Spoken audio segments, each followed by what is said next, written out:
Good evening everyone and welcome to TTL F2. We are here for the season finale, round 10 of the championship, as we take in the Abu Dhabi Grand Prix from the Yas Marina circuit in the United Arab Emirates. Good evening everyone.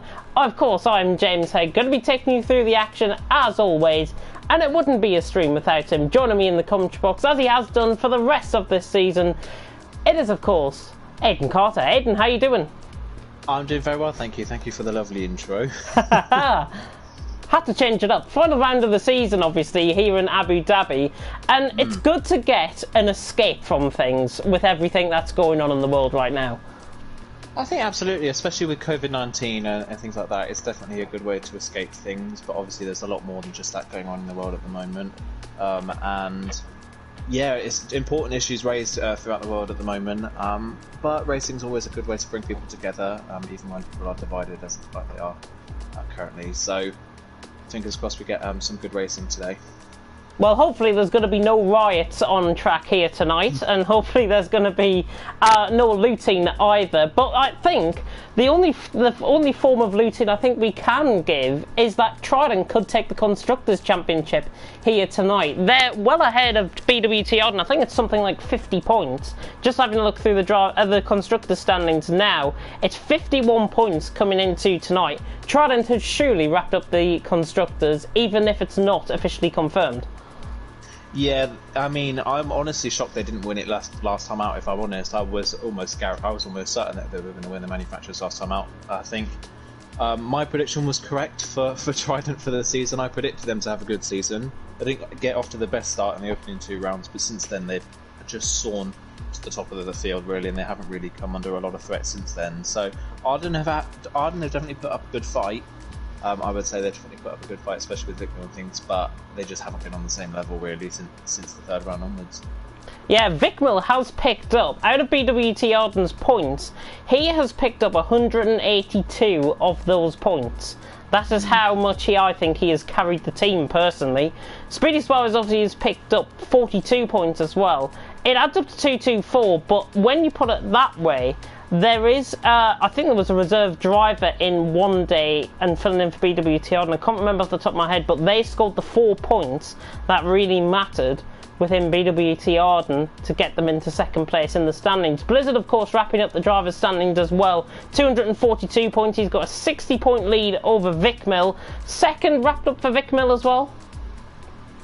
Yeah, at this point I'd probably say he is wrapped up. He has got a big advantage over Honey Badger and Toxic in 3rd and 4th. Obviously Toxic wasn't here last time out either, so he wasn't able to fight for that second place in the championship. So Vicmil has got 2nd place sewn up, and I will have to say, based on obviously I joined TTL F2 commentary midway through last season, and Vicmil was fighting the likes of Siege really and Spike for the lower placings after Honey Badger won the title last season. And I have to say, Vicmil has improved He's improved massively since last season to this season. All of his competition that he had last season, he's completely trounced that competition. The only person that has been better than Vicmil this season is Blizzard. So he's had a brilliant season. I think if it wasn't for Blizzard, you could say Vicmil could be coming into tonight as a potential champion. I think if it wasn't for Blizzard, I think Vicmil would have already been champion. Yeah, honestly. So I think he's had a brilliant season. As I said, I think he's definitely probably most improved driver we've had. Just looking through the rest of the driver standings as well, we have a massive battle for 3rd. Honey Badger on 145 points, Toxic on 141, Spike in 5th on 133, Venom in 6th on 130, and Siege in 7th on 124. 21 points separating 5 drivers for 3rd position in the championship. It's wide open. It is absolutely wide open. Any one of those drivers could end up being in 3rd with a poor result for Honey Badger and a good one for Siege. The positions could literally swap. And apart from Toxic, they're all the front runners from last season, so I'm not surprised to see them all battling out again.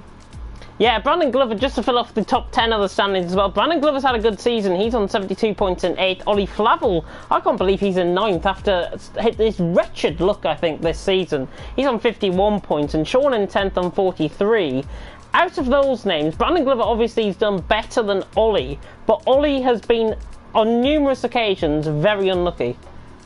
Yeah, I think throughout the season, Ollie's shown I'd probably say pace-wise, you probably could put Ollie Flavel on the same pace as, I'd probably say Siege. I think he's very similar to, and you can see in the standings now that Ollie Flavel's over 70 points further behind Siege, so you can tell he's just had wretched luck this season.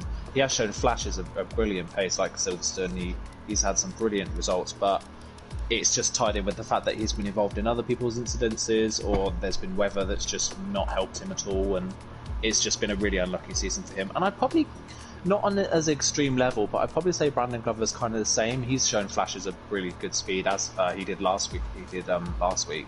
But he's had a few events as well where he wasn't able to get the maximum out of the pace he had. So those two really could have been further up had their seasons gone the way they wanted it to.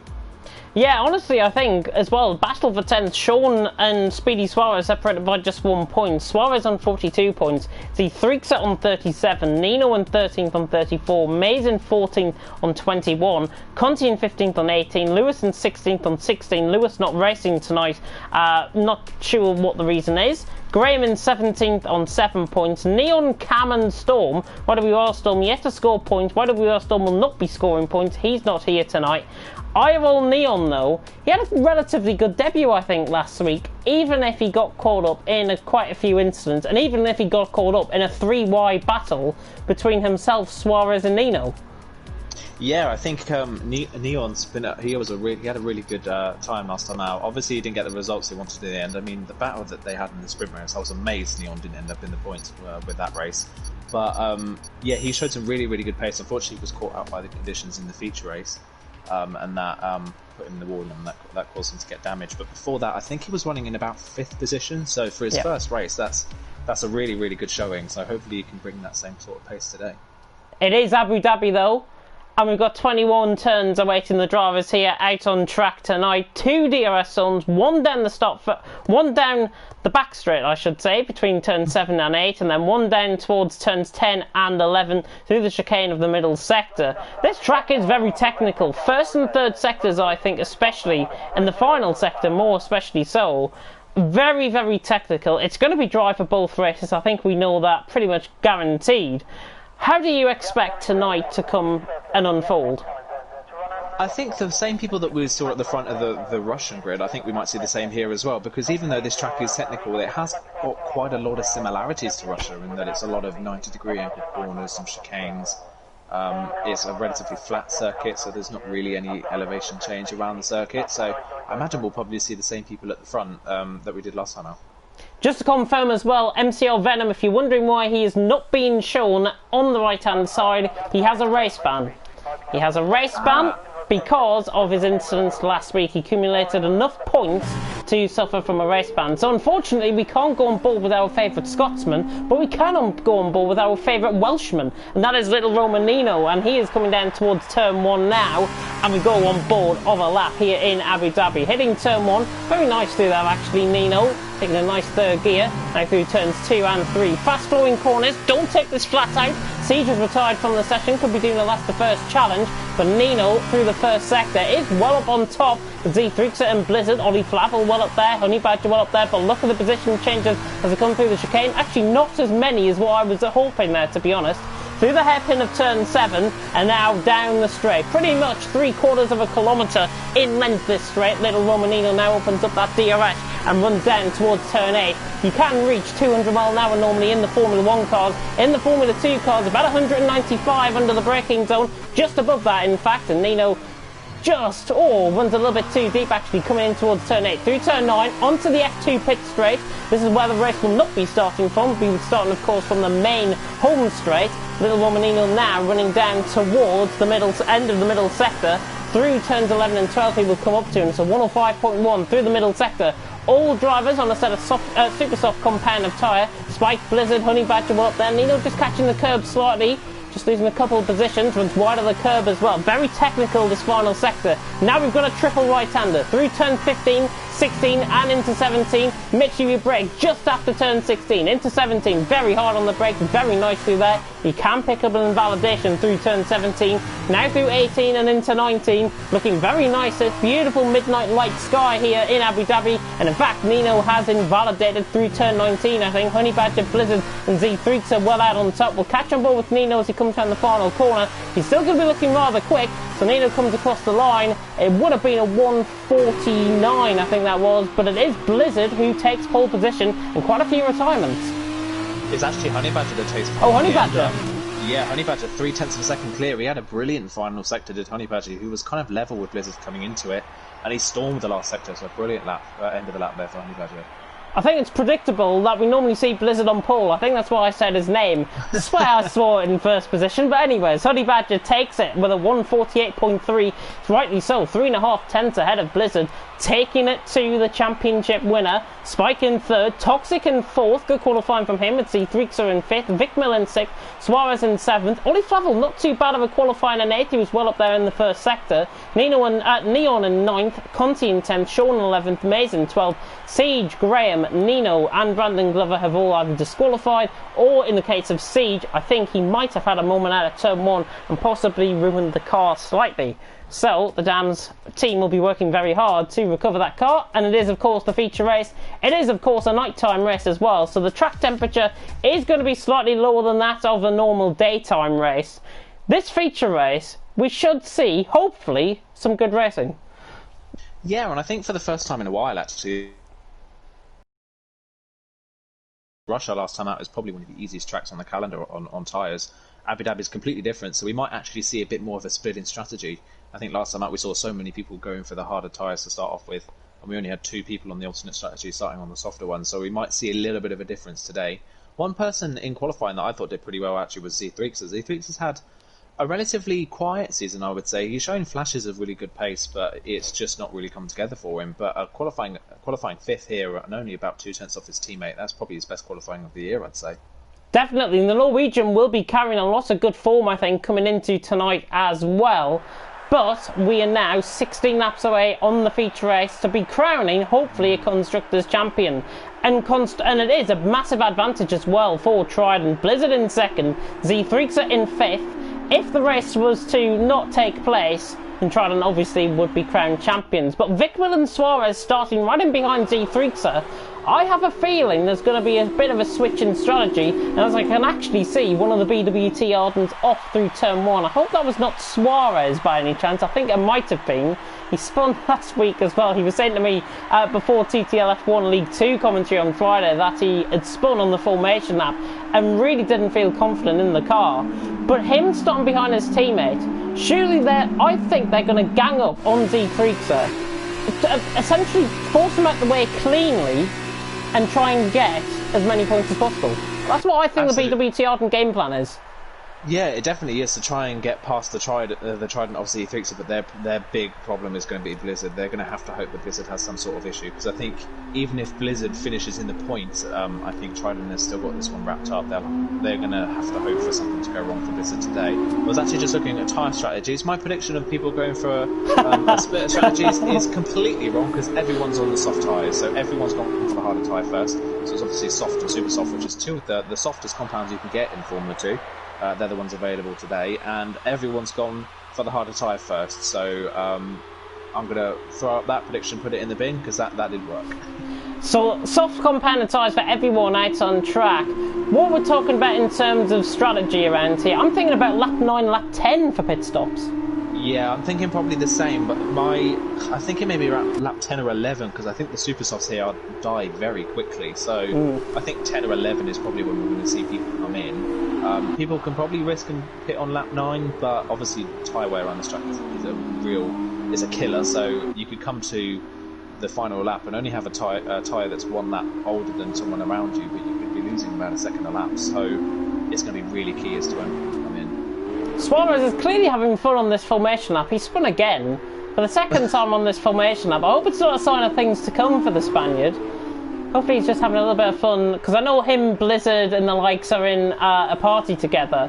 But for the final time, a top 3 for the feature race. Who are you going to go for? I think Honey Badger's gonna. I think he's gonna deliver today. I think he'll take the feature race win. Honestly, I'd probably say Blizzard second as well, and then I think I'm going to put Toxic in third. I'm going for a bit of a boring prediction. A bit of a boring prediction. I like it. Blizzard for the win. Honey Badger second, and Vic Mill for third. Mr. Consistent himself, I think, will get third in this race. Beautiful camera shot as we face the drivers about to get going. 16 cars on the grid. Hopefully there is no desync in the timings, which I think there might be, but the 5 red lights are about to go out here for the season finale here in the feature race in Abu Dhabi, and it is lights out, and away we go. And Blizzard gets a very poor start, and Spike is going to be on the outside line of him. Vic Mill likes up the start slightly, but Honey Badger through turn 1 takes the lead. Blizzard gets Spike into second position, and Spike now fourth, and Toxic is through to third. Up towards turn 2, very, very close to contact. Everyone looks like they're clean through, which is good to see. Now through turn 3, this is where everyone might go for the sleeping policeman on the outside, but everyone's clean through. Conti and Graham might making just slight mistakes there, but Honey Badger leads. Blizzard second, Toxic in third, Spike in fourth. A little bit of contact further down the field. I think Brandon Glover, I think that might have been trying to gain a position on Sean. Suarez as well has lost a couple of positions. Oli Flavo's got a good start. He's up into 6th position, and Z Threexer's had an awful start from 5th down to 7th. Has now come down the stretch. Suarez and Z Threexer will go on board with Oli Flavo. It could be potentially too wide into the chicane. Z Threexer on the outside line, Oli on the inside line. He switches in on Suarez, and Suarez completely missing his braking point. Oli coming across very late on in the day.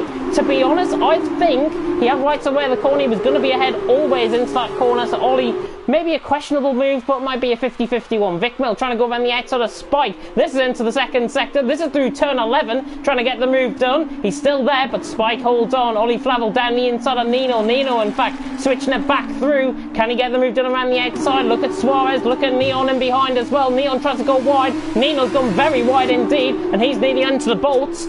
Suarez trying to get the move done on Neon, and he has. So Suarez up to 9th position, Nino up to 7th. Very good start. Blizzard on the back of Honey Badger. The front two beginning to pull away slightly, and Honey Badger leads from Blizzard in second, Toxic in third, and I think Toxic might have made a mistake out of turn 18. There goes the polystyrene boards. What did they do to deserve that? Toxic very sideways at the final 2 corners, but at the end of lap 1, it's Honey Badger leads, Blizzard second, Toxic in third, and a 1:55 lap time. Really comes to show how much we're going to be experiencing the racing here tonight. Yeah, absolutely. I was just a couple of comments on what happened on the first lap. There was actually a little bit of contact. I think Sean and Brandon Glover were, Sean and Siege, sorry, were side by side, and Sean tried to stay ahead and ended up running straight into the back of Brandon Glover, which is where Siege has got some front wing damage, unfortunately. Meanwhile, Nino had a brilliant start. He was capitalising on Neon, Flavel and Suarez all having their own battles. Nino just kind of walks up the inside and passed them all on the outside. So he's gone from, oh, where is he? Hang on, let me double check. See, Nino has actually gained 8 positions in the first lap.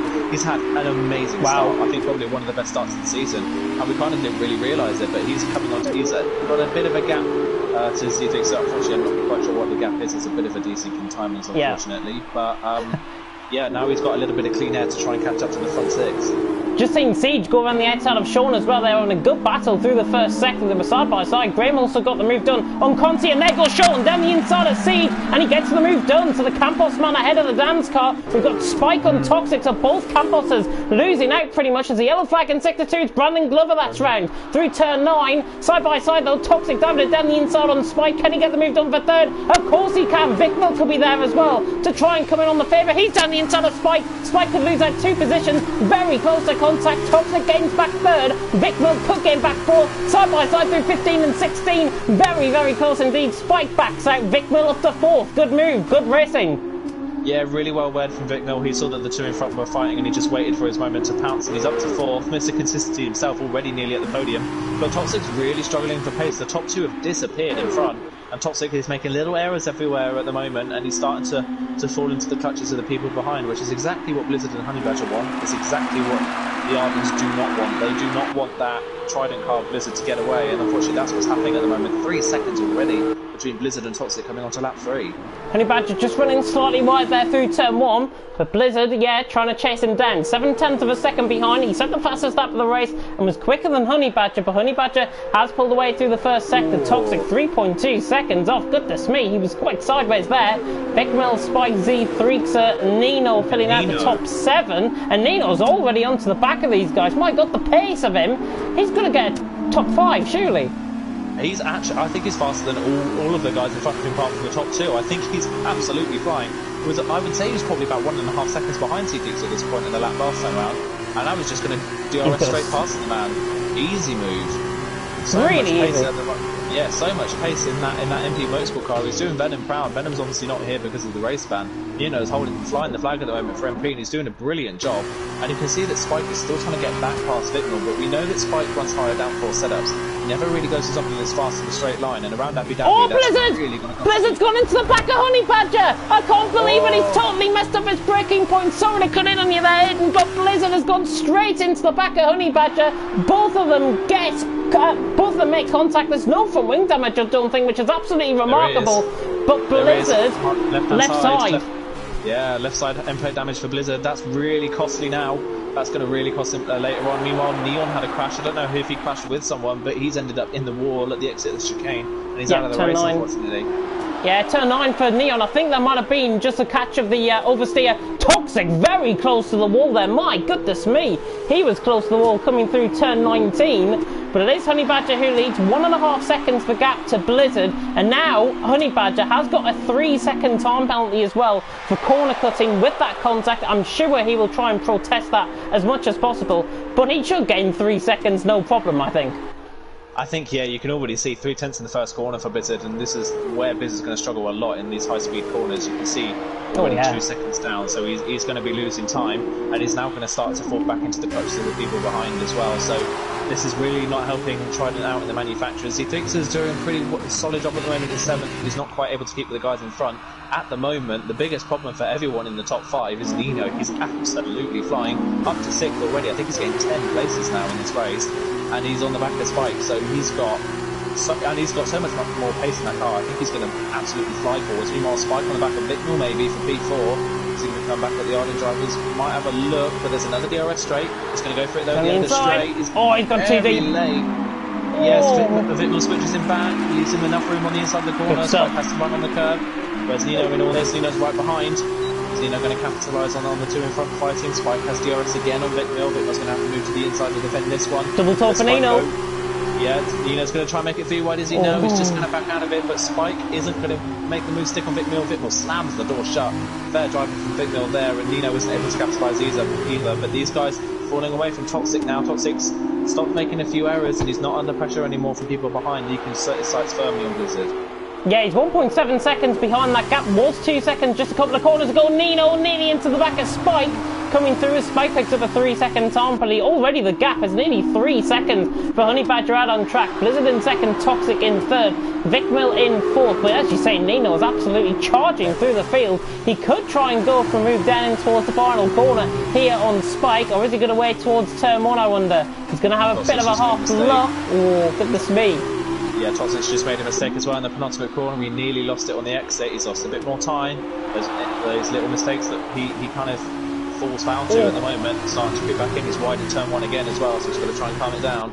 Yeah, Nino's ran wide through turn 1 as well, so Nino really beginning to struggle as well. I think Sean might have made contact with Neon. He's already been into the pits and had a front wing change as well. So Sean and Neon, I'm under the impression that might have happened, that there might have been contact between these guys.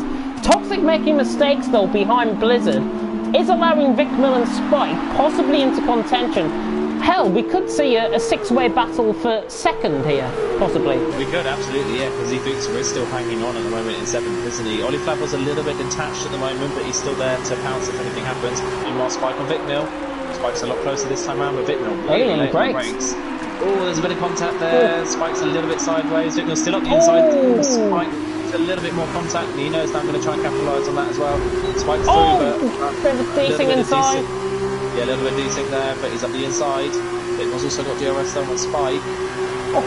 How late is Nino on the brakes? Nino's very late on the brakes. Vicknell has to lift off the brakes. Vicknell's even later on the brakes. I'll tell you what, Vicknell might have the position here. Trying to go around the outside. Oh, very close indeed. They're still side by side.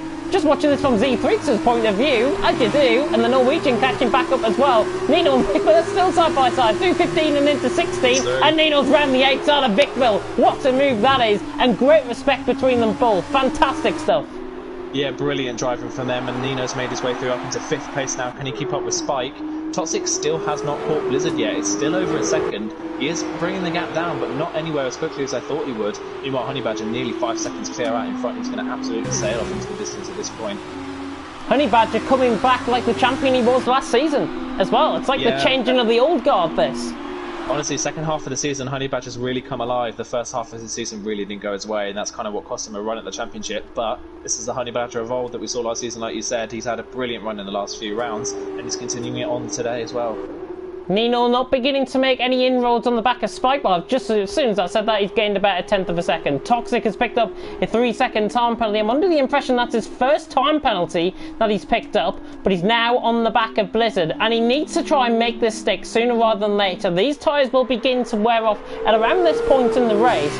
Toxic, I think, has got to make it count and make it count now. But seeing these two have a good battle out on track, I think is what we all deserve to see. Because Toxic and Blizzard, maybe two of the best racers in terms of cleanliness around. Is Toxic going to give it back to Blizzard here tonight? I think he might. Gonna be close. I think he absolutely could. Yeah, I think Toxic might be a little bit burned by the fact that his championship chance disappeared mid-season. He was the closest to Blizzard. Is he going to look down his side? Blizzard's not defending it. On the outside. He moves a little bit late. Toxic's not close enough to make the move stick. Is he going to try and get the switch back midway through the chicane? There's not really any room to do so, so Blizzard holds on for the time being. But yeah, like I said, I think Toxic's a little bit scorned by the fact he lost his championship drive midway through the season, really, and Blizzard stole away with it, so this is his chance to put one over on the champ. Both Dams having a good battle as well. Maze and Siege. If you're wondering why a couple of the guys have got TTGA underneath their names, it is because they are now part of the academy team. So just to clarify on that, Blizzard is holding up Toxic an absolute treat here. It's now a 1/10 of a second. So Conti and Maze were the two that I'm pointing out as have been academy drivers. So that's a bit of a markup in our change to TTG Esports. In the meantime though, Toxic battling CRG's finest, CRG Blizzard, with front wing damage. It's going to be quite intense, but honestly, Spike, Nino, Vicmill are beginning to get closer, and he needs to make the stick sooner rather than later, as I say. Otherwise, the guys in behind, Spike, Nino, Vicmill especially, are going to be on the back within 2 laps. Yeah, absolutely. They will start to come. He will start to come under pressure, and then if he gets to the pit stop phase and they're behind, he's in undercut territory. So he has to try and make the move stick this time round.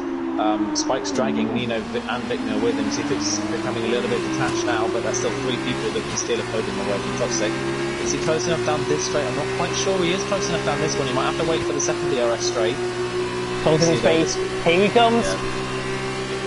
Blizzard moves to the inside. Toxic's going to try and switch to the back. inside. Oh, no. He thought about it, but Blizzard far too late on the brakes. Yeah, far too late on the brakes for Blizzard. He reacted to Toxic coming up the inside. He's completely outbraked himself.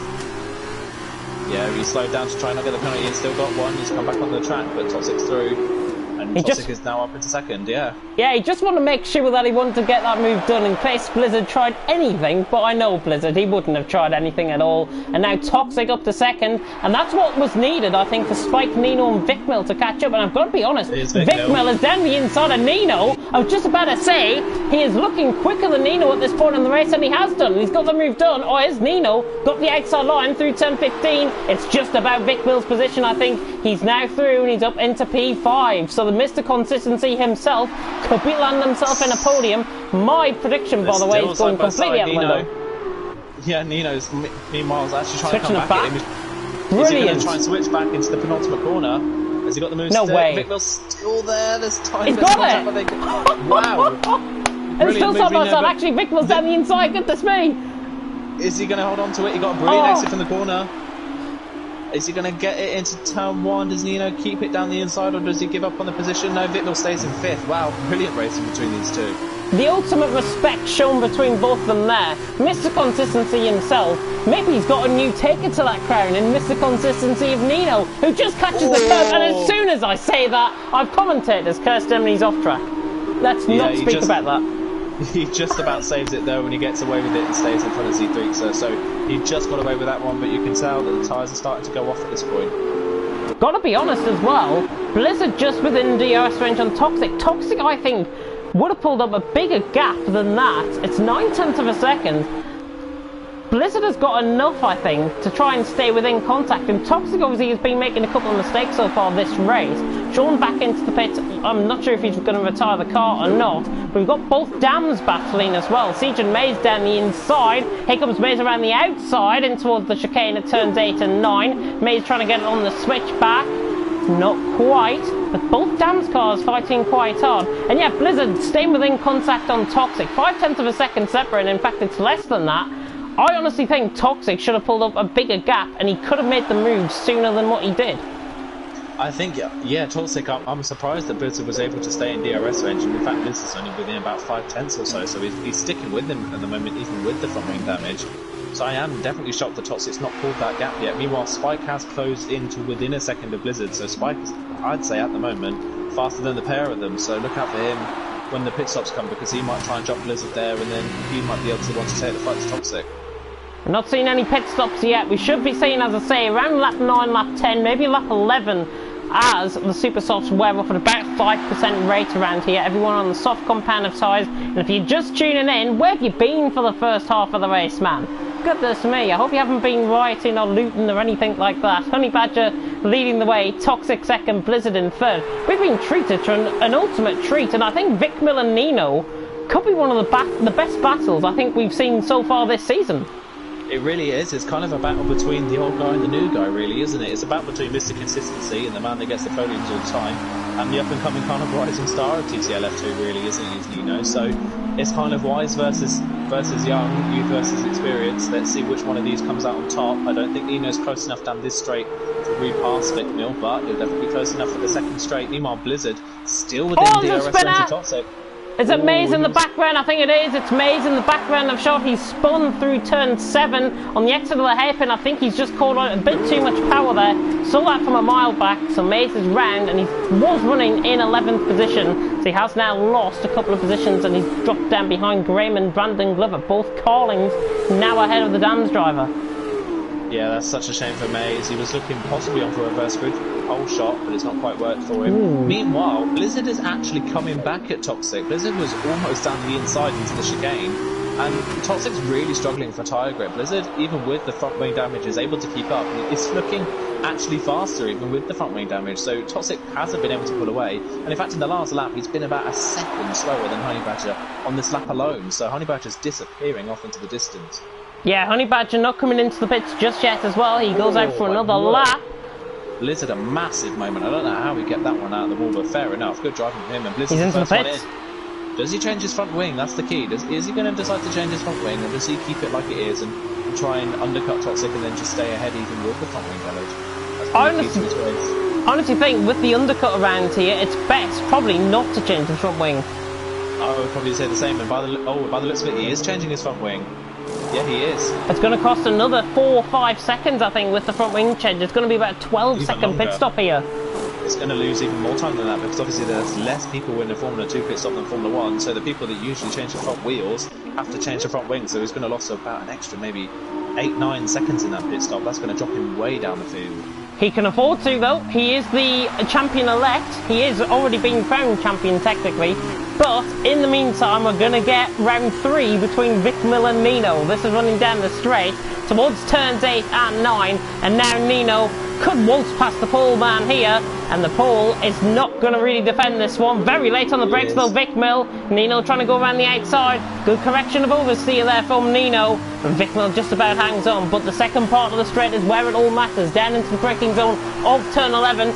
Can Nino get the move done on Vic Mill? It just looks like he's a little bit far back. He could try a bit of a half-hearted move down the inside. He's going to go all the way around the outside. No way is he going to try and complete this. Nino, Vic Mill side by side, and Vic Mill just about comes out on top, but that was brave, and he still is brave, trying to go around the outside. He could switch it back. Vic Mill parks the apex though perfectly, and Vic Mill still in 4th position, but don't rule out Nino going down the inside and towards turn 16 or 17. Losing count on the corners, but no, Vic Mill hangs on, but still good battling between them both. Yeah, brilliant battling. I was on board with Nino actually when he sent that down the outside. I was shocked. I thought he was going to go for the inside. He was so late on the brakes, and nearly pulled off a Lando Norris guess. Toxic in. Yeah, Toxic in, Vic Mill's in. Toxic actually nearly hitting the pit wall there. She's really struggling for tyres then. So Honey Badger, the race leader, stays out. Nino stayed out as well, and Vic Mill came in. Z-Fix has stayed out as well. So Nino's going to try and go for the fresher tyres at the end of the race and try and get Vic Mill on that kind of pace really. But let's see where the likes of Vic Mill and Ollie Flack will come out relative to Blizzard. Let's see where Blizzard is in this race. Spike's been held up in the pits by Toxic. Toxic has held Spike up in the pit lane. It's a bigger gap than normal. Spike coming out of the pit lane now. So I would say it's about 1.5 seconds coming out the pits. Ollie has came into the pits as well. Blizzard is at the final corner. He's going to be in and around Vic Mill sort of area, I think, with this. He could be in and around these guys. Vic Mill just coming out the pit lane now ahead of him. So yeah, Blizzard is going to be out behind Vic Mill out on track, which is what? A net P4, net P5? It's about 5th or 6th, I'd say, in this race, but we know how fast Blizzard is, so he's battling Vic Mill at the moment for P4, I'd say, in this one. Yeah, Graham's trying to catch Conti in the meantime as well. This is a battle that has just recently spawned up. So Graham, the Irishman, trying to chase down Conti, the Dutchman, trying to switch it to the inside. Of course, Graham, one of our commentators moving forward within TMC next season and within TTML, which we'll come on to, of course, at the end of the race. Sean has retired it from the session, and I think he's retired that coming around the final corner. So he actually retired that out on track, if I'm not mistaken. But Graham, in the meantime, trying to go down the inside of Conti, not quite close enough. The Irishman giving Conti something to think about, but cannot find a way through. Yeah, Sean has retired it out on track. Not sure what the scenario is for drivers retiring out on track. I think it's penalty points added, if I'm not mistaken. Yeah, I'm not quite sure that one myself, but it is a bit of a bizarre reason because he was right by the pit lane actually as well. He was right in the last corner, so I'm shocked that he didn't come into the pit lane and retire it there. One thing to keep an eye on though is a lot of people are picking up time penalties. I noticed Blizzard picked one up, as the Fixers just picked a 5-second time penalty up for speeding in the pit lane.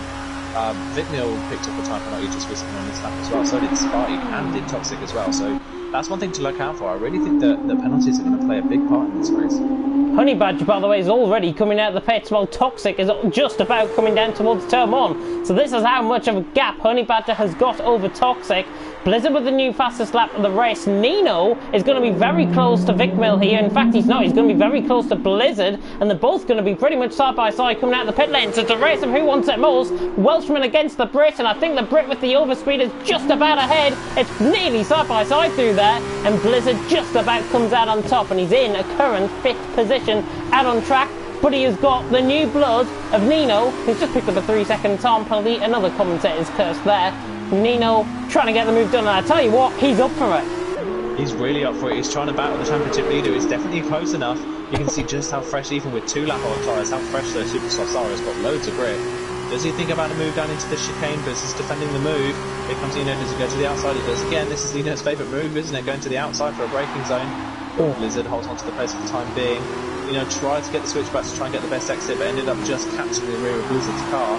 So that's going to cost him a bit down the straight. He might not be close enough, but are we going to see another move where he tries to go around the outside? Look and see what he does. Blizzard's keeping on the racing line. He moves to the inside. Here goes Nino again, but he's just not late enough on the brakes, and Blizzard holds P5 for the time being. Yeah, Blizzard holding P5. Got to be honest, he is defensively driving an absolute wonder class here from Blizzard. They're beginning to catch Vic Mill as well. It's 2.5 seconds the gap. It was 2.7 at the start of the lap, but in the meantime, Nino, he hunts down Fresh Blood, and he's hunting down Fresh Blood too much. He's nearly into the back of Blizzard. Just forced him offline slightly. Blizzard just about hangs on, but Nino, my God, he's got to watch out for his braking points. Yeah, it was so close. Blizzard! Oh my Jesus! He did that a couple laps ago, and that one was even worse. How he held on to that one. Christ almighty, meanwhile, Toxic steals the fastest lap from Blizzard at 50.7. Great lap for the Campos driver, but Blizzard's really starting to struggle already on these tyres. You can see how quickly they've gone off, and Nino's going to be all over the back of him. Can Nino make the move on him stick? Oh my God, he's trying it midway through turn 1. He's got so much more grip. Yeah, Nino, this is 2-lap fresher tyres than Blizzard as well. Nino just running on the curb slightly. That might be his wrongdoing. He's just lost a little bit of time there to Blizzard. Further down the field, Graham trying to catch Conti. That's now for point scoring position in P10. Honey Badger dominating, of course, out in front at 6.6 seconds the gap. Blizzard goes a little bit too deep. Nino tries to switch it down the inside of the hairpin. God, oh my God, he's up for it.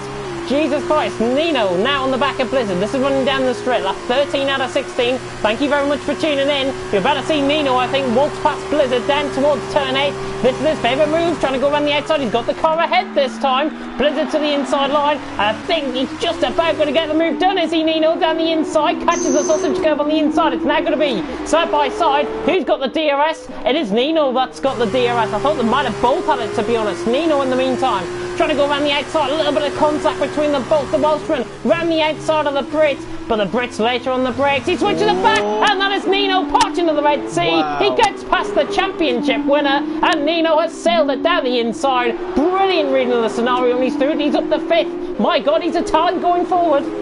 Wow, the rookie puts one on the champ. What a brilliant move that was from Nino. He read that perfectly. That's been Blizzard's Achilles heel today, is that he's just, when he defends, he brakes far too late. He just about managed to get the car stopped, but Nino read it perfectly and switched it back so quickly. There's been a horrible crash in the background. Sorry to cut in. Suarez and Brandon Glover have been caught up in a contact. I think Graham might have had some sort of involvement in that as well. I think he might have rejoined track ahead. I'm not sure if it was Brandon Glover who rejoined track. One of the car-ins was definitely off track through the chicane on the mini-map.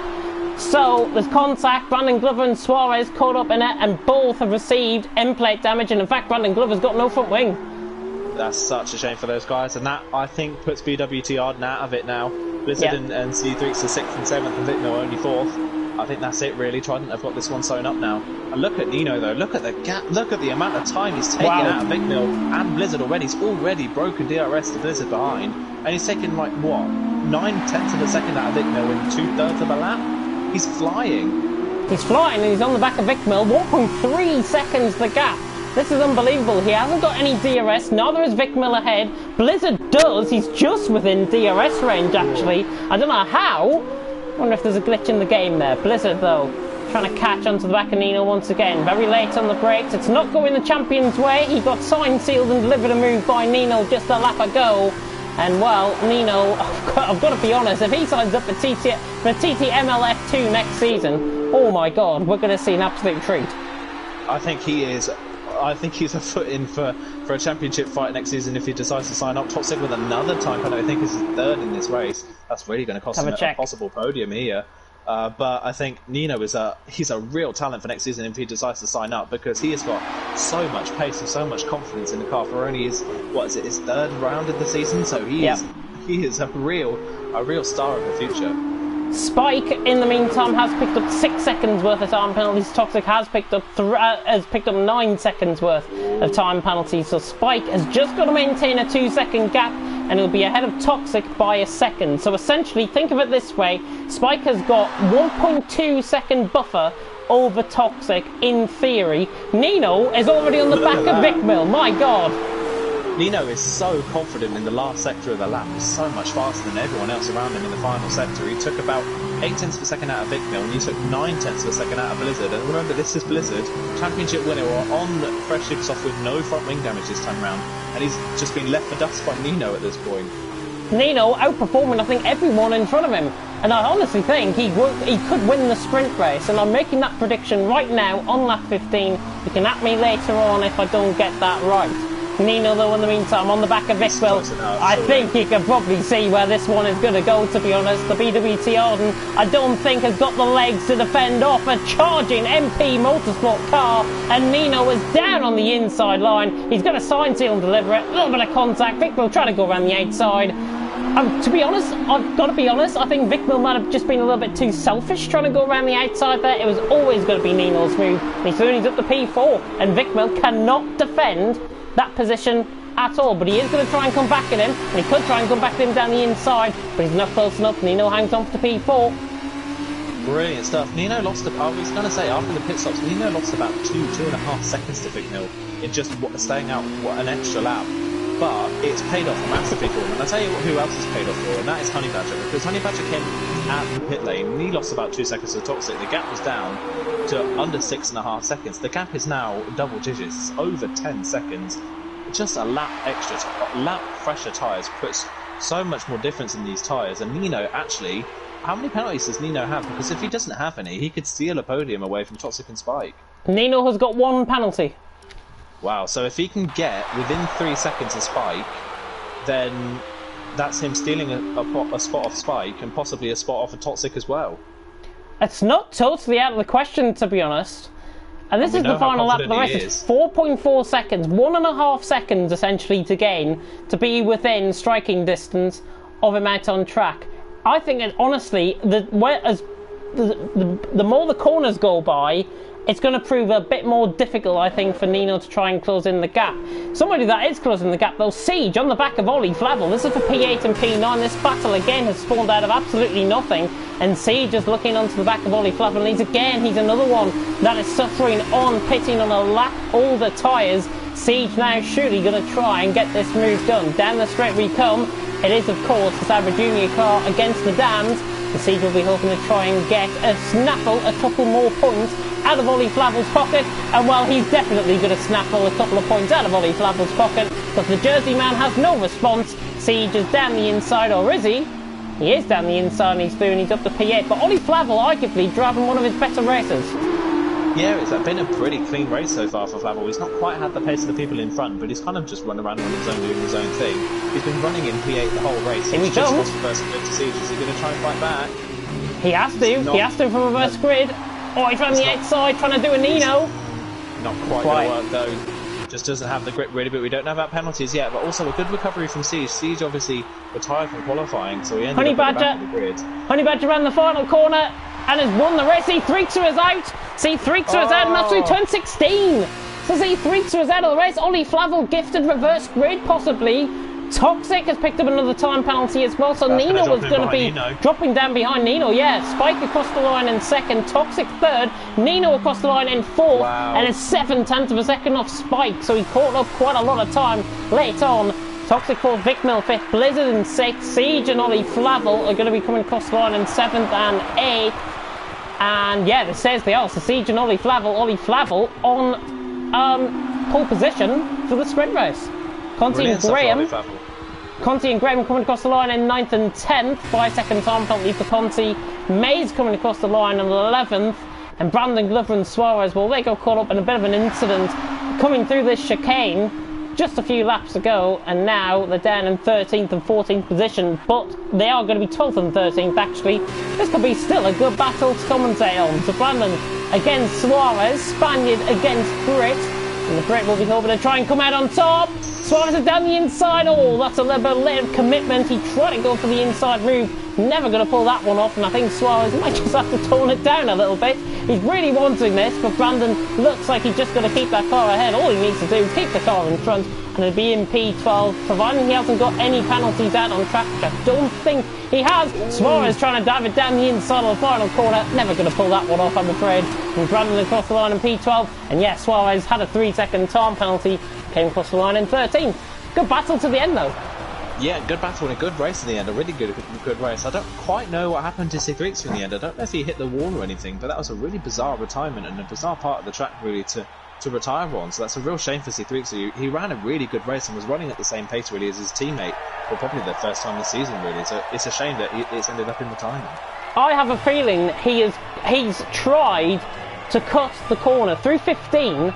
If you get too close to that wall, your front wheel will come off. And I think the way he was positioned, I think it was on the outside of the corner through 16. I think he's hit that wall through 15. He may have done, absolutely. That might have been what he's done, and that's just thrown away. It was going to be a P7 finish for him. He's thrown that away on the very last lap, right in the last sector. So unfortunate for the Norwegian, and it pushes him down to 14th and out of the race. But Honey Badger has won. The old guard showing how it's done, with Spike in second as well. Nino, the new force here in TTL F2, in third. Toxic in fourth. Vicmil in fifth. Blizzard, the champion, in sixth. Siege in 7th, good drive from him, with Ollie Flavel in 8th, very consistent, stays 8th, and goes on reverse grid pole. Graham in 9th, picking up, I think, one of his only point scores of the season, which is good to see. Conti in 10th, rounding off the points. Mays, Brandon Glover and Suarez all finish. See Threexa, Sean and Neon, the 3 DNFers out of this race. But my God, that was a brilliant race, dominated, I think, by Honey Badger, and dominated by a potential rising of a new star. Yeah, absolutely. I'm really sorry to Honey Badger if he's watching this. That was a dominant race, but I have to give... I don't even know what's going to happen in the sprint race, but I'm going to have to give Driver of the Day to Nino just after that performance. That was probably one of the best singular performances we've seen this entire season, really. That was absolutely brilliant. And another thing from that feature race as well, I think that's Blizzard's worst finish in this championship since the first round, I want to say. That's probably one of his worst finishes, since Bahrain, so... That just goes to show how consistent he's been all season, and his first kind of fall really at a hurdle was at the last round.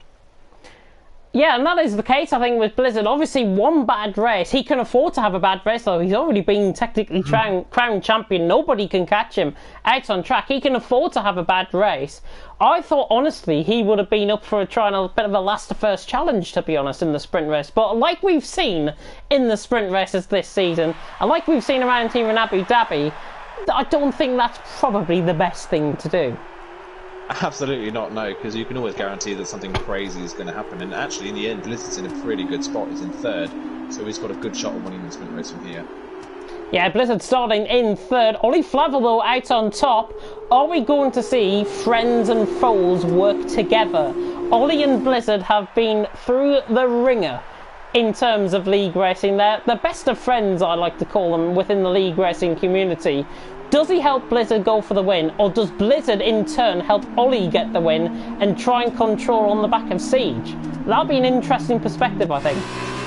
That could absolutely be the case. Obviously, it's the last round of the season. The Flavel really hasn't had the season that he wanted, and Blizzard's already got the championship sewn up, like you say. So it is definitely a possibility, but knowing Blizzard, I think he's going to want to take that win for himself. I think he's going to want to round off the season with another victory, just to prove how dominant he's been all season. But I don't think he's got it easy. There's a lot of people behind him that are very fast. So I think, and Blizzard hasn't really shown race-winning pace so far here at Abu Dhabi. So I think he's got a bit of pressure from behind trying to take that win. Yeah, I think he has. Vicmil and Toxic and Nino especially strike out in my mind. Honey Badger down there in 8th position as well. We've got Neon from the backseat. Freaks towards the back of the field as well, who could have some sort of play.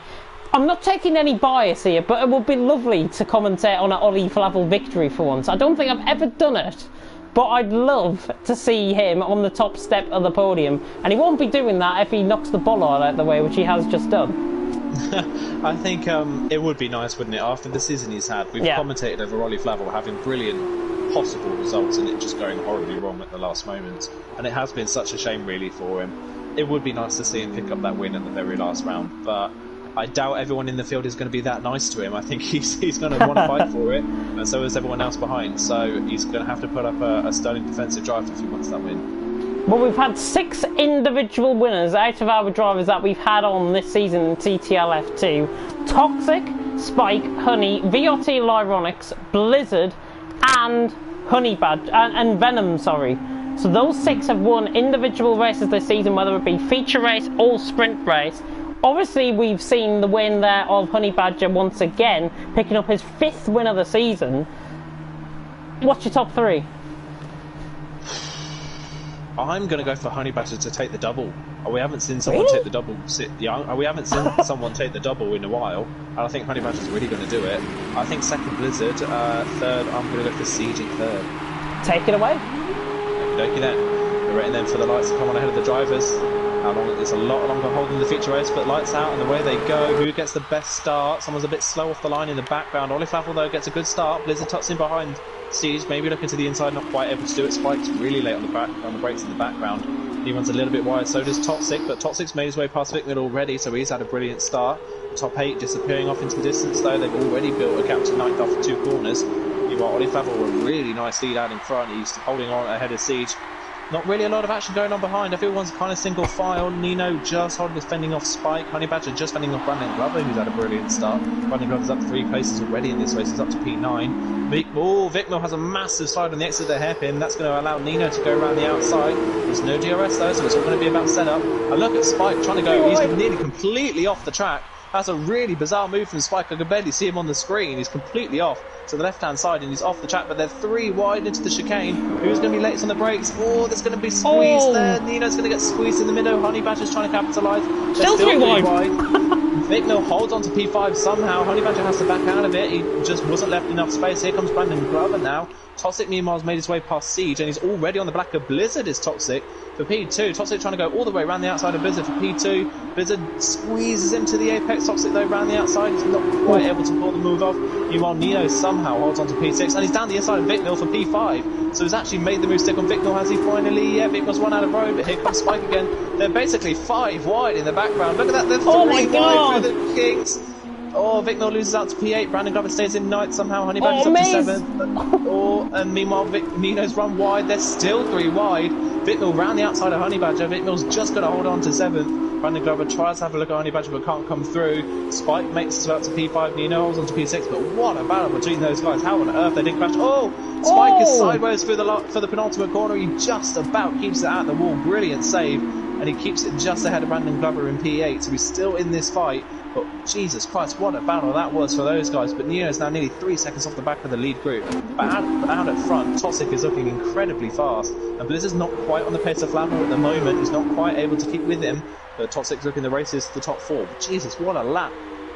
Absolutely unbelievable in terms of timings, I think, there. We saw 3 wide and 4 wide, and goodness knows how many wide, to be honest. They definitely wouldn't have filtered into Noah's Ark. That is definitely the case there. Ollie Flavel now leads. 0.8 of a second is not the gap, I don't think, out on track. Blizzard has now gained this back, I would say, for about 0.5 of a second running down the straight. Blizzard now trying to gain on the gap, trying to get the move done. He's not going to get close enough to the back of Ollie, and Ollie has got to put up a defensive masterclass if he wants to keep a hold of that lead of the race. With Blizzard, Toxic, Siege, Nino and Honey Badger. Nino's got the move done on... Honey Badger's got the move done on Vicmil. Here comes Toxic on Blizzard. Oh! Blizzard whacked the curb. Yeah, Blizzard completely whacked the curb at chicane. Toxic trying to go around the outside again. But is Blizzard going to run him out of room? No, Toxic backs out the move. He can't go around the outside, so he's going to have to stick in third for the time being. Just watching as well, Honey Badger made an awful mistake out of turn 9. He's lost both positions back to Vicmil and Spike. So Spike and Vicmil both threw up the P6 and P7. He hit the DRS board. That is how much he lost it through turn 9. So under pressure there. But Blizzard is on the back of Ollie. 9/10, 1.2 seconds is definitely not the gap. That's what we can say. Yes, 0.4 of a second currently is what it is on my end. I think Riggs has just made a mistake actually. He's dropped to the back of the field. Meanwhile, there was a bit of chaos at the start. I think Graham didn't react to the lights going out. So a lot of people in the background had to kind of switch places, and that's how Brandon Glover had such a good start. He was in a completely different line to Graham, so he wasn't caught out by the fact that Graham was going slowly, and that's where Brandon Glover gained a number of positions. Blizzard on the back of Ollie. What does he do? Does he sit in behind his friend, or does he be a fool? Oh my God almighty, he got the curb through turn 3. Oh my Jesus Christ, he's giving me a heart attack out on track. Goodness me. Oh, that's about the 3rd time I think he's done that tonight. Yeah, he's really all over the place. Meanwhile, Toxic has a poor run onto the straight as well, so Toxic's not going to be able to capitalise on this. Blizzard's definitely close enough. Does Ollie Flavel defend to the inside, or does he just get to the racing line? He is drifting ever so slightly, but there's still gap on the inside. And Blizzard's just going to breeze past in the straight line, and he's going to take the racing lead from Ollie Flavel. Yeah, Ollie's going to try and come back at this though. He's got to try and use his instincts to not let Blizzard get away and to hold up Toxic. That is his main plan, I think, out on track. Vicmil has got the move done on Spike down into the chicane. Toxic, though, in the meantime, is on the back of Flavel. Look at the speed of Toxic, actually, with a double toe. He's trying to go all the way around the outside here of Ollie Flavel. Just gets caught on the curb slightly. He's still there. He's still there. He's got the car ahead. Has Toxic got the move done? Ollie Flavel to the inside. Spike and Honey Badger being caught up in an instant, and they're both out of the race, and Toxic has got the move done, and Ollie round the outside he goes. He's up to 2nd. What happened between Spike and Honey Badger? I think they came into contact. Have they moved across on each other? That's my first instinct. I think that's what happened. I wasn't on board with him, unfortunately. I think it caught Brandon Glover out as well. He had to take to the escape road to avoid it, and he picked up a time penalty because of it.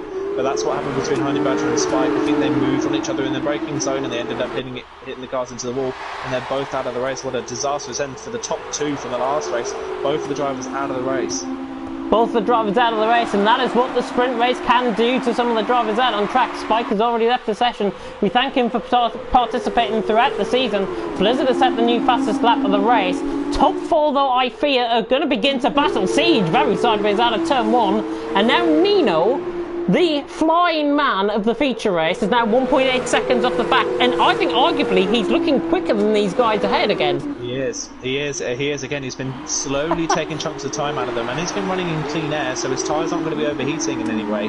He's just been taking little chunks out of the leaders. It's like 3 or 4 tenths a lap, but it all is accumulating up, and he's nearly within DRS range of Siege now, so don't count him out of a possible podium at the end of this one. 1.5 seconds out on track between them all out on track. But Blizzard leads, Toxic second, Toxic trying to get the move done on Blizzard. We've seen a battle between these two before. Spain comes into my mind, where Toxic obviously was dominating in the feature race. They both had a great battle within the sprint race, if I'm not mistaken. And then, of course, Toxic crashed out. But Toxic now has got to try and make it stick on Blizzard. We could see a changing of the guard here between Toxic and Blizzard. Ollie Flavel's trying to stay in there as well. He's just lost a little bit of time. Blizzard runs a little bit too deep. Toxic, not close. Yeah, it's Blizzard's Achilles heel. I'm noticing quite a lot that he is locking his brakes quite a lot into some of these braking zones, and it's really costing him, especially into the chicanes at the end of the straights. He's just locking up and he's starting to slide mid-corner. That's going to take a lot of the life out of his tyres. Blizzard's so much earlier on the brakes than Toxic. There, Toxic nearly ran straight into the back of him. Now Ollie Flavel's becoming a little bit detached from the top two. That's going to put him under more pressure from Siege behind. So Ollie Flavel won't have the DRS to help him defend.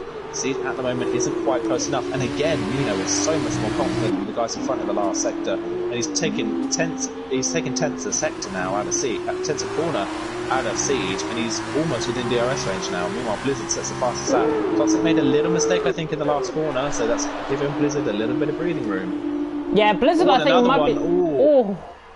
Toxic nearly another moment there on the exit of the first corner. He's starting to struggle with overheating tyres. We noticed this in the feature race. As soon as he got to about Flavel! God almighty, he was over the bump there. He literally caught air on that bump.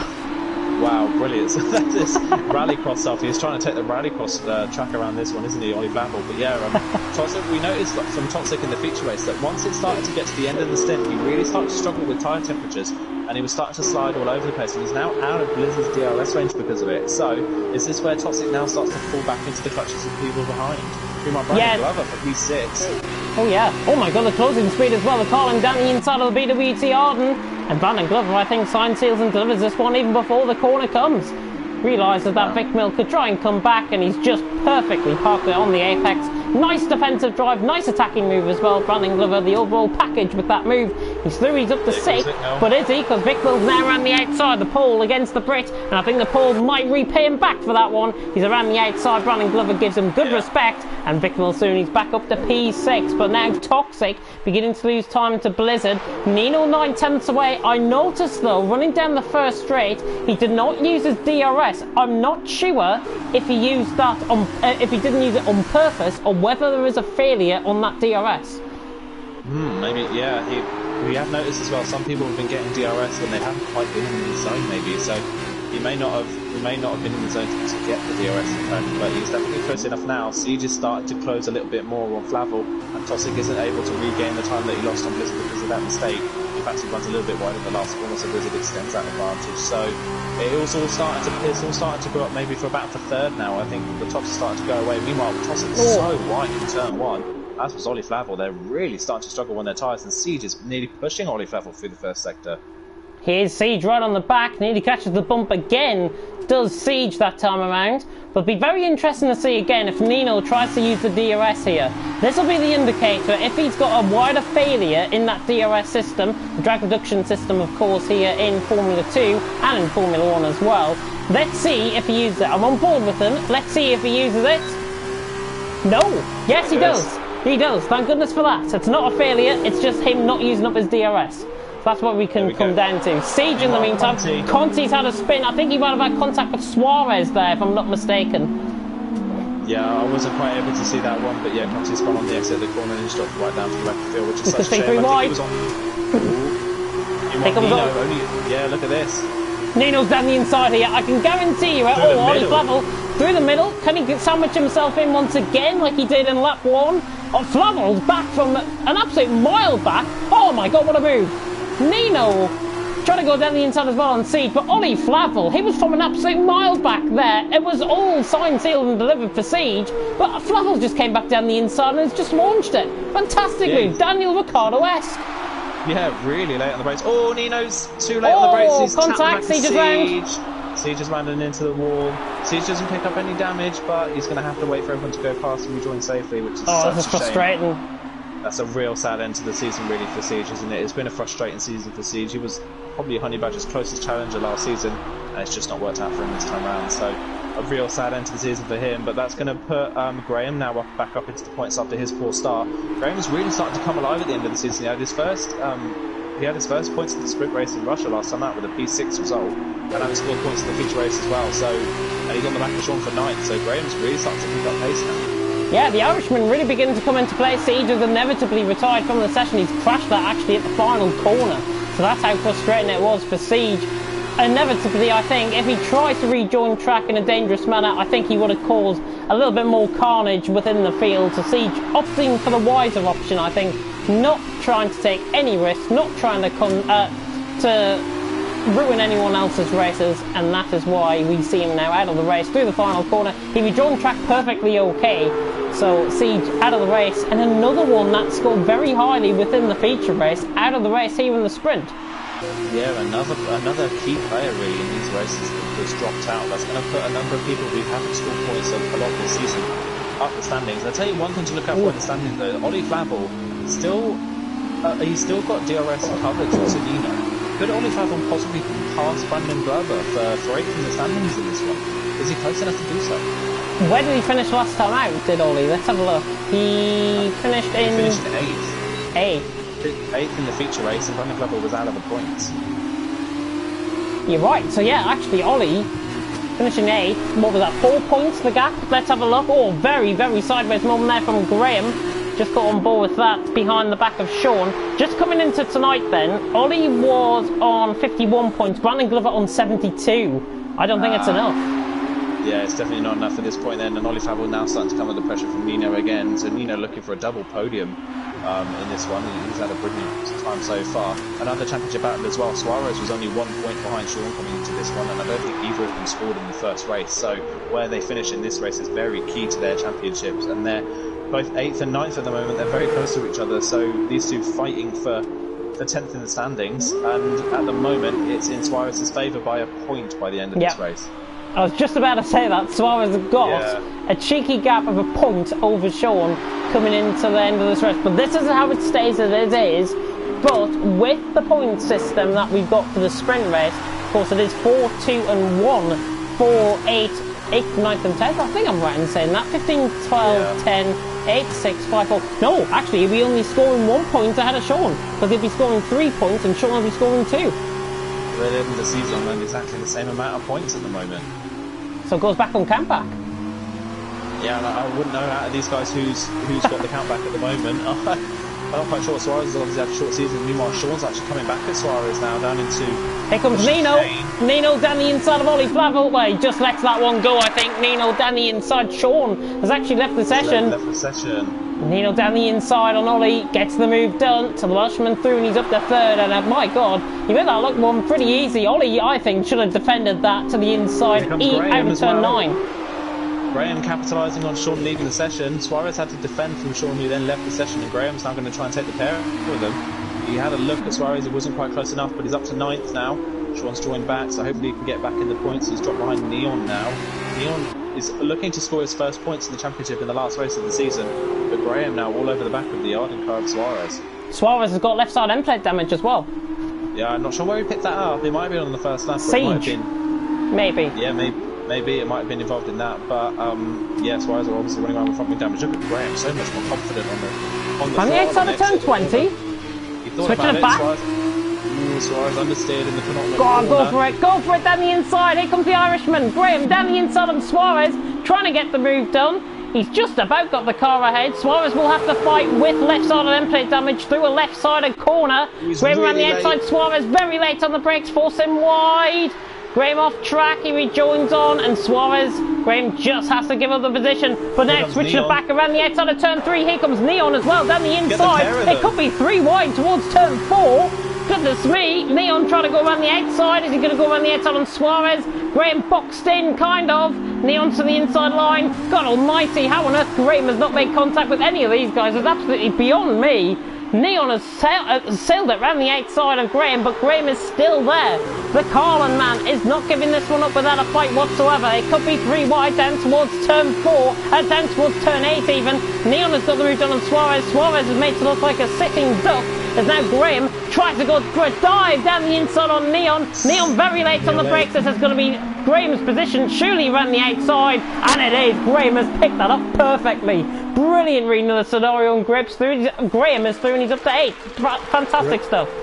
Yeah, brilliant stuff from Graham. He's really coming on song at the end of the season, isn't he? He's picked up the pace, and his racecraft is really improving now. So up into P8, and that's 3-point scores in a row for the Carlin driver. It's really working out for him, and it could help them in the manufacturers. Not quite sure where they are in the manufacturers, but him scoring points alongside Brandon Glover in 6th could really help them out at the end of the season. Meanwhile, Toxic has picked up a time penalty, and he's only 2.9 seconds ahead of Nino. So at the moment, he's losing seconds to Nino by a 1/10 of a second. Nino is dragging Ollie Faddle along with him as well. Ollie is not done with on the back of Nino. Maybe the overheating of the tyres are beginning to get to Nino a little bit.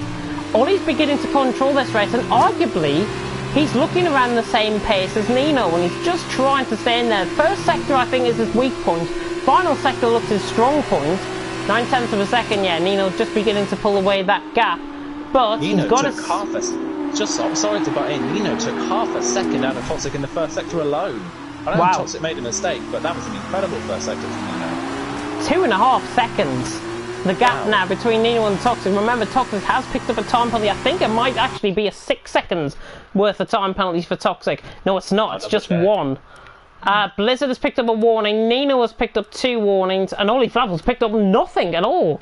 Wow. Not even a warning. Fantastic driving from him. Yeah, brilliant stuff from Ollie Favel. He might be able to steal a podium off of someone at the end of the race. Sean and Neon, though, side by side, coming down the straight. And it's Neon and Sean. 2 Brits find it out. Neon, the Prima, with no DRS, trying to stay within the slipstream of Sean. He's just about there. Could he try and go around the outside? I think Sean is going to get this one. No, Neon goes into the back of him. But Sean, I think, just about holds sway. Neon with the switchback, trying to get the move done. He tried to predict himself to the inside line there, not quite. Campos man switches to the outside line, and he opens the door completely, and Neon is going to sail on by surely down the inside here in towards turn 11. Can he get the move done? Yeah, Neon's through and he's up to P10. Not sure what Sean really thought about that, to be honest. He's trying to get a switch back. That's what he's trying to do. But he switches it back too much. He's down the inside. He goes for a dive down the inside. But Neon holds the position. Conti's right on the back. And Z3 is not out of this either. Yeah, Z3, so he had a spin earlier on in the race and he's coming back maybe for the final points position. That was really bizarre from Sean. I don't know if it's tactical to maybe have the DRS for the last lap, but he completely opened the door for Neon. If he stuck to the inside, he probably would have had that one covered. That was a really bizarre move there from Sean. But that is costly because that's put Conti and Z3 on the back of him, and they could all steal this point off of him at the end of this race. So Sean at the moment is losing to Suarez. He is losing to Suarez, certainly out on track, and Sean out of the points. So Suarez will be 2 points clear of will be a point clear of Sean after this race. Unbelievable stuff. Final lap of the race, lap 11 out of 11. Done for 1:11 if you want to. Nino. Blizzard leading 1.7. Nino again. Yeah, really close. 1.7. Toxic's going to lose second place here, and actually Toxic's not safe for 4th either. Ollie Flavel's only 1.4 behind. That's about 3.1 seconds back to Toxic. Ollie's not out of taking 3rd off of Toxic in this one either. Toxic, I think, is looking quicker than Ollie though out on track. I think Toxic might do enough to hold on. It's about it's actually just dead on 3.1 seconds now out on track. Still right on board with this battle, by the way, for 10th. Sean trying to get the move done on Neon. Conti and Z3 are trying to lean each other up as well for a possible pass. Can they all get through here? Okay, Conti's gone wide.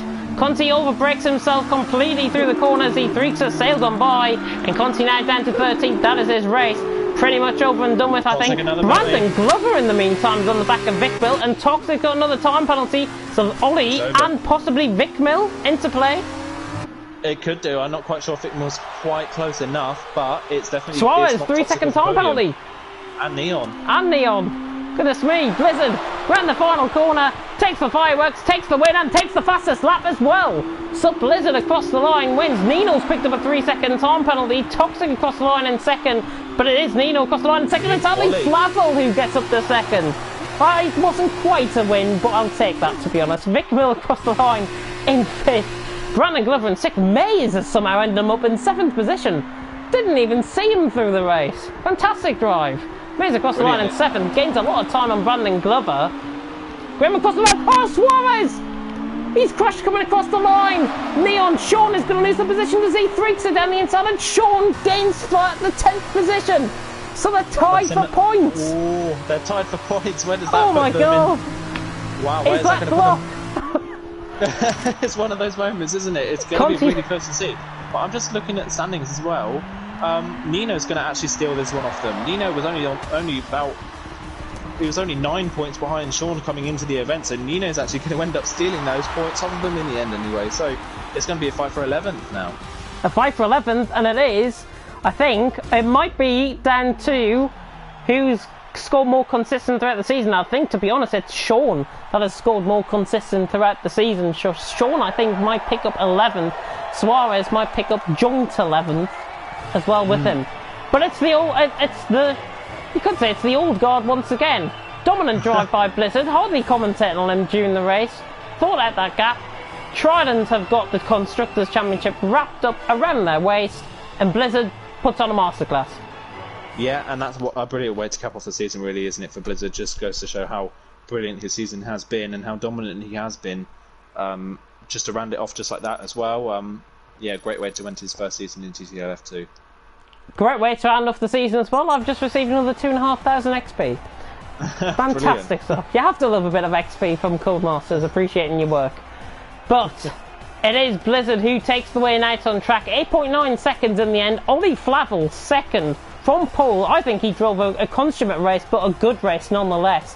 Nino finishing in third, the Welshman, the new talent of TTML going forward. Toxic in fourth, Vic Mill in fifth, Brandon Glover drove well in sixth, Mays in seventh, Graham in eighth, Suarez in ninth, Sean in 10th. They all pick up points. Neon, Z3, Consi all finishing as well. Siege, Spike and Honey Badger, 3 out of the top 4, if I'm not mistaken, in the feature race, all ending off DNFing in the sprint race. But after 3, who's your driver of the day? And I'll count us in. 1, 2, 3, Nino. It's got to be, hasn't it? I think that is stellar. That's probably one of the best weekend performances I've seen, I'd say, all season from Nino. That is absolutely brilliant from him. I'm glad we agree. That could have ended up totally wrong, and I could have given it to Blizzard. Ollie Flavel. Goodness me. But Nino was the one that takes driver of the day, and I think, arguably, with his performances out on track, could be one of the shining forces if he signs up to TTML F2 next season. And of course, we have to talk about the merger between TTG and TMC as well. And TTML going forward, certainly for the F2 category, I think it's going to be quite good. We're going to see some familiar faces. We're going to see some new faces as well from TMC and a few others externally as well. It should be a great season next season. Yeah, it's definitely going to be interesting to see as well. If we get split divisions, that's going to make the racing even closer if that happens as well. And I think you've seen this season, even with a bit of a spread field, how close the racing can be. So if we do get a split, in divisions, then the racing is going to be even closer. In the championships, going to be even harder fought. But there's so many people that have come into even this season, late on in the season, with the likes of Neon and Nino and Lewis, even though Lewis wasn't available today. A number of people that have shown really good pace later on in the season that could be a real threat next time around. It is going to be fantastic to see, of course, how this is going to really portray, and for TMC certainly and TTML going forward, it's certainly going to be a fantastic season, I think. I'm just having a look at TTML F2 to see who we have got signed up for next season, and I can confirm that we have got Maze, Graham, Honey Badger, Conti, YWR Storm, Cognino, new driver, TMC Coreboy, new driver, Afri Frisch, formerly of TTL F2, Siege, Dan Morris and Vic Mill. That's on the confirmed graphic. Add to that Cass, IRL Neon, Suarez, Nino, Z3, Blizzard, Ollie Flavel and YWR Storm. You have 19 drivers already for TTML F2 next season. Yeah, and we're not even anywhere near the season starting yet, so even plenty more time to get more sign-ups, and that is just name it, with those people on that list already, it's going to be such a close season this time around. And of course, in the current schedule that we've got out, I may stress this is the current schedule, things can and probably will change as well. TTL F2 will be happening on a Wednesday night. A Wednesday night at 8 o'clock. Unsafe Release and yourself, Aiden, are going to be commentating on that. So I've been booted off commentary on a Wednesday, and I think that's because I do League of Europe GT Sport. So I really appreciate that. But it should be good to see, and with you commentating on the guys again, it should be fantastic to see. Yeah, it's going to be really interesting to see how all the familiar faces compete alongside all the new people. I'm really looking forward to that challenge and how well everyone integrates as well. But just the future of TTML is really bright, isn't it? And I'm really excited to see what happens next season, even outside of F2, what happens with F1 and everything like that. So I'm really looking forward to everything that's coming. Do we have, if somebody can confirm this in the comments section, do we have a Challenge Cup race next week? I'm under the impression we do. Ooh, maybe we may do. I hope we do. Have to find that one out. Let me have a look. See if we've got a Challenge Cup event next week. If somebody can confirm that in the comment section. I haven't seen you guys in the comment section all night. So good evening to everyone within the comment section. There's going to be a new point system and 11 teams next season in F1 2020. Very interesting. Classic Series. We've got the Classic Series. Yes. Next week. Yeah. So we've got a change up in what we're going to be delivering for you guys on a Tuesday night. And I've got the calendar. Just like magic, I've got the calendar up. So it is going to be myself and you commentating on the races. 4 weeks of races until the games comes out for TTLC, TTL Classics, that I'm going to call it anyways. We are running 2010 cars, I do believe, if I'm not mistaken. Yeah, so we have got Australia next week. Good eye, mate. That's terrible. Oh my word! We're gonna have to work on that. We're gonna have to have some Australian accent practices before we come into that the Australia next week. You'll just see the graphics next week. If we have graphics next week, you're just gonna see Down Under playing by Men at Work. There we go. But 2 one-shot races, 25%. Spain is the week after that. Then we've got Canada, and then we've got Belgium. So I think out of the 4 tracks, arguably, it's going to be fantastic racing. And what a calendar we have for the Classic Series. Yeah, you said it was Australia, Spain, Canada, and Belgium, and they are, I'd say they're probably 3 or 4 out of my top 5 or 6 tracks on the calendar. Actually, they're probably some of my favourite tracks. So that's going to be really interesting to watch. And 2010 cars as well. Bringing it back to the good old days of Formula 1, aren't we? With the V8s and much closer fields. Really looking forward to that. It's going to be fantastic to see. And as in real life, China's been cancelled. Yeah. That's all I'm saying on that. China was the Grand Prix going to be held, but because of the game coming out, because of Deluxe Edition coming out 3 days earlier, China has been cancelled. Not because of the COVID-19 pandemic, I may stress. We will all be doomed. But anyways, I'll confirm to you guys he's going to be racing next week. So signed up in the Ferraris, we have Honey Badger, MCR Venom, Superhero from TTL F2, TTL F1, F1 League 2 I should say, and PSE Kelvin from TTL F1. So fantastic to see those guys signing up in the Ferrari. In the McLaren, we have Maze, Charlie from TTL F1 League 2, The Goat from TTL F1 League 2, I believe, Sean as well, and Navy from TTL F1 League 1. So they're going to be in the McLaren, and then everybody has somehow chosen the Red Bull. I don't get that, to be honest. I'm not sure if Red Bull's the quickest. I think Red Bull is probably the highest downforce out of the 3 cars, so I'm not surprised that a lot of people have gone for Red Bull in the end.